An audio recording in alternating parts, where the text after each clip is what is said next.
Jornal Gazeta Norte Mineira. Oferecimento Maximin Clube. O máximo prazer nos mínimos detalhes. E Net Fácil. Viva Conectado.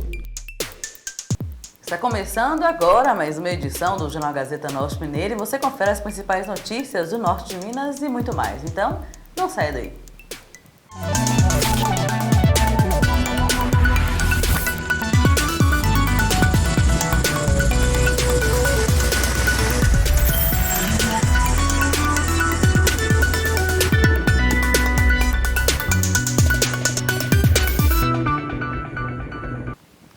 Iniciamos esta edição falando sobre o governo de Minas, que lançou em Montes Claros, nesta segunda-feira, o programa Encontro das Águas, com mais de 600 milhões em investimentos para garantir segurança hídrica no semiárido mineiro.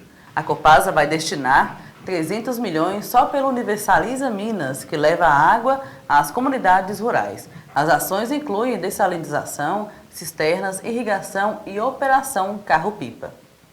E olha só, vamos agora para uma ocorrência que aconteceu em São Francisco. Bombeiros de Januária resgataram na segunda-feira um cavalo que caiu em uma fossa de 4 metros em São Francisco. O animal foi retirado com ferimentos leves e entregue ao dono, que recebeu orientações para cuidados veterinários. O local foi isolado e o proprietário foi orientado a fechar este buraco. Seguimos agora com mais notícias e uma operação mira a facção criminosa em Itacarambi.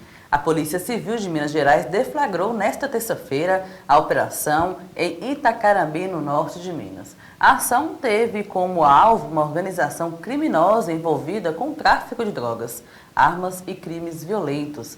Foram cumpridos 7 mandados de busca e apreensão com apoio da Polícia Militar. 2 pessoas foram presas, uma em flagrante por tráfico e posse ilegal de arma e outra por mandado preventivo, e armas e entorpecentes foram apreendidos. De acordo com o delegado William Araújo, as investigações começaram após o confronto entre criminosos em março e visam restabelecer a segurança no município. A operação continua em andamento. As polícias civil e militar realizaram nesta data a Operação Capitular, um termo bélico que significa rendição. De fato, esta ação foi mais um capítulo de uma série de eventos policiais que nos últimos meses visaram prender e apreender pessoas envolvidas com tráfico de drogas e, em especial, o homicídio aqui em Itacarambi. Foram dados cumprimento a 6 mandados de prisão preventiva e de busca e apreensão.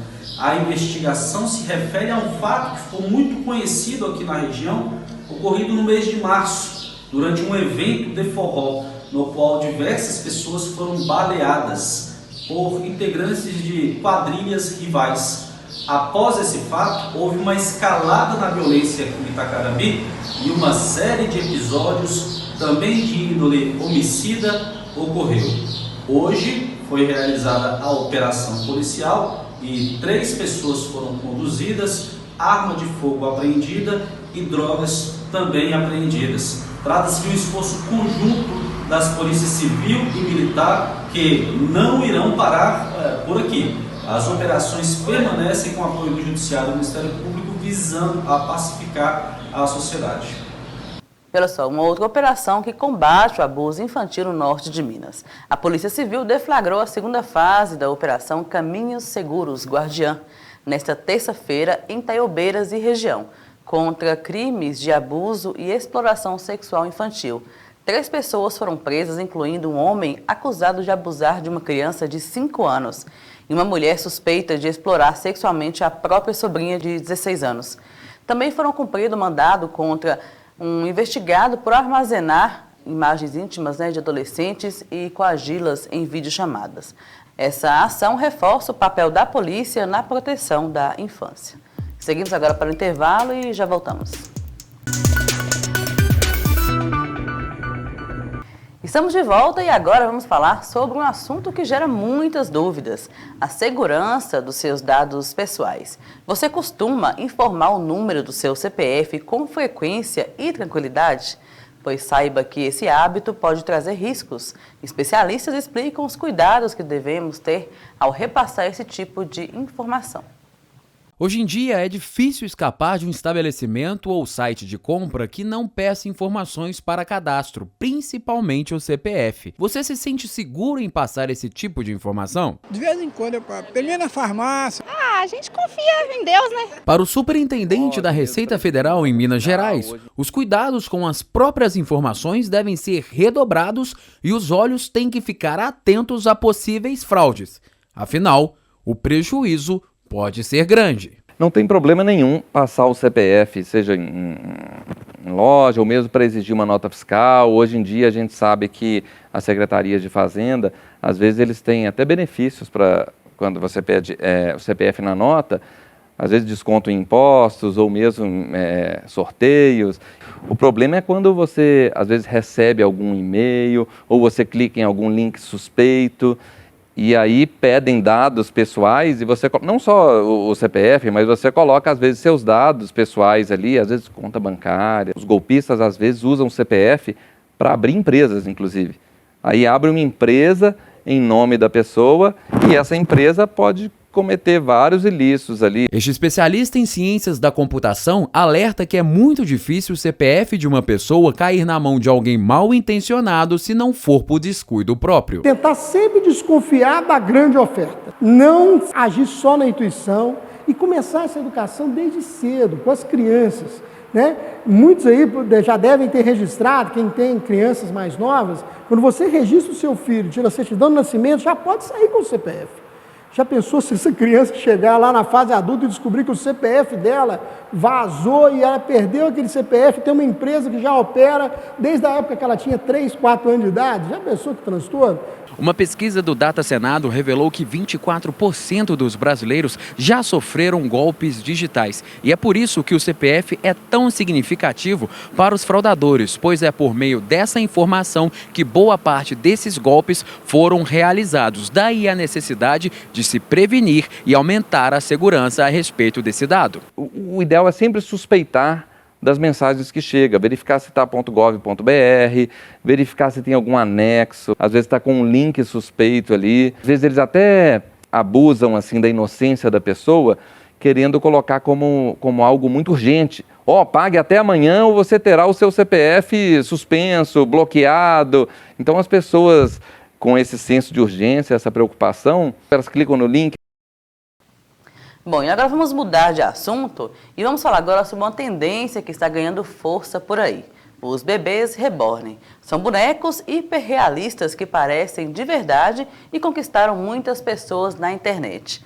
Mas o assunto também trouxe debates sérios e a Câmara dos Deputados está analisando projetos para limitar o uso desses bonecos em locais públicos e filas preferenciais. Além de criar laços afetivos, esses bonecos levantam questões importantes sobre saúde emocional e cuidados mentais. Conhecidos como os bebês reborn, que em tradução livre significa bebê renascido, esses bonecos hiperrealistas têm sido adotados por adultos que passam a simular com eles cuidados típicos da vida real. São bebês de alto custo, então eles são feitos ali com cabelos, né, com um peso muito semelhante ao de um recém-nascido, ao de um bebê, né, muitas vezes até o cheirinho. E não só a minha visão e a visão da psicologia, mas a visão da psicanálise, né, que é a abordagem que eu utilizo aí como orientação na psicoterapia, poderia compreender esse fenômeno como a manifestação ali de alguns desejos inconscientes, né? De repente a superação de alguma questão que tenha ficado lá na infância, né? Algumas defesas psíquicas, algumas regressões emocionais. Segundo a psicologia, esse tipo de interação pode ser considerado normal, desde que não ultrapasse os limites do bom senso e da realidade. Quando o apego se torna excessivo, os cuidados podem deixar de ser um simples hobby e evoluir para um problema de saúde mental. Existe ali uma linha, né, entre o saudável e o patológico, né?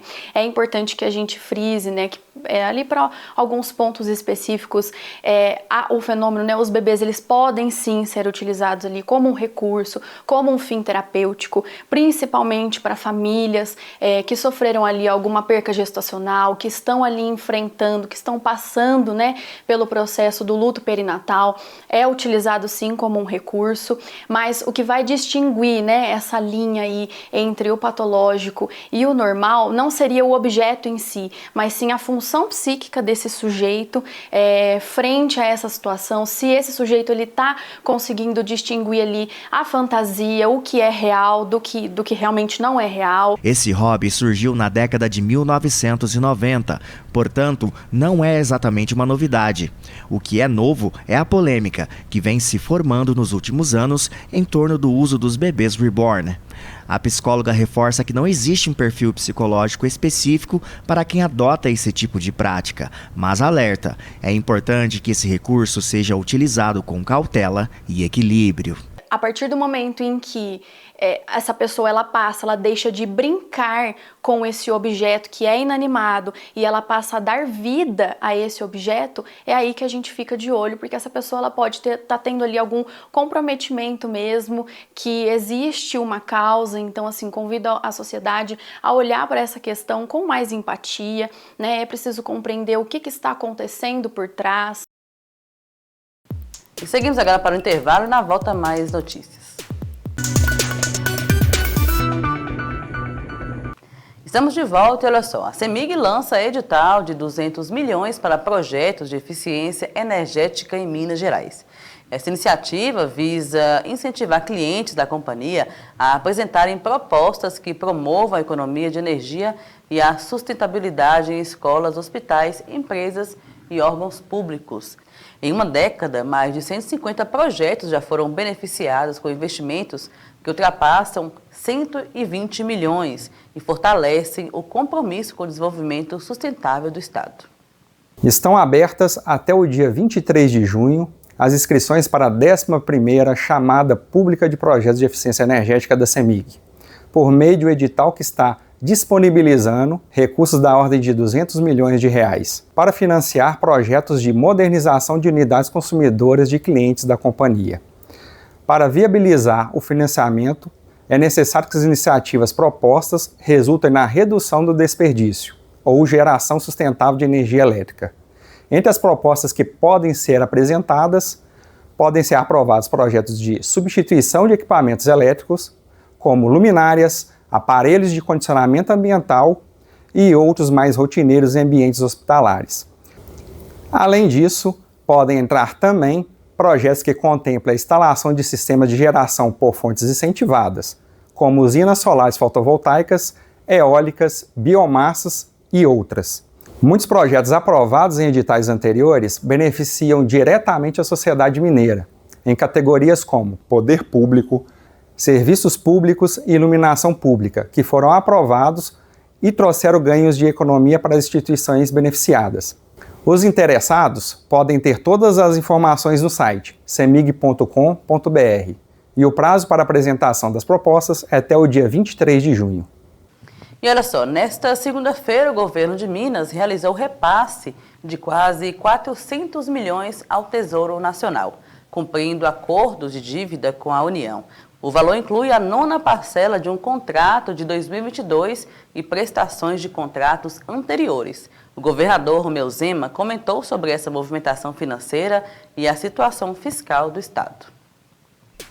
E assim finalizamos mais uma edição do Jornal Gazeta Norte Mineira. E para você ficar cada vez mais informado, acesse o nosso portal gazetanortemineira.com.br.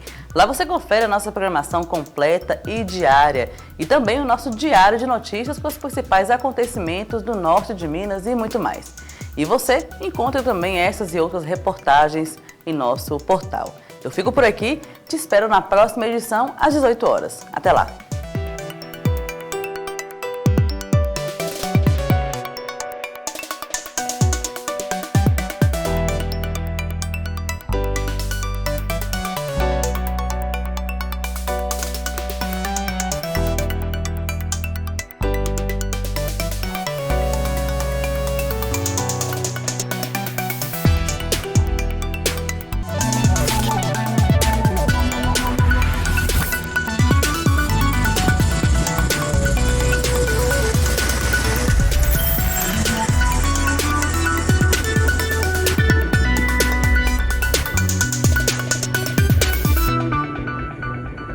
Jornal Gazeta Norte Mineira. Oferecimento Maximin Clube. O máximo prazer nos mínimos detalhes. E Net Fácil. Viva Conectado.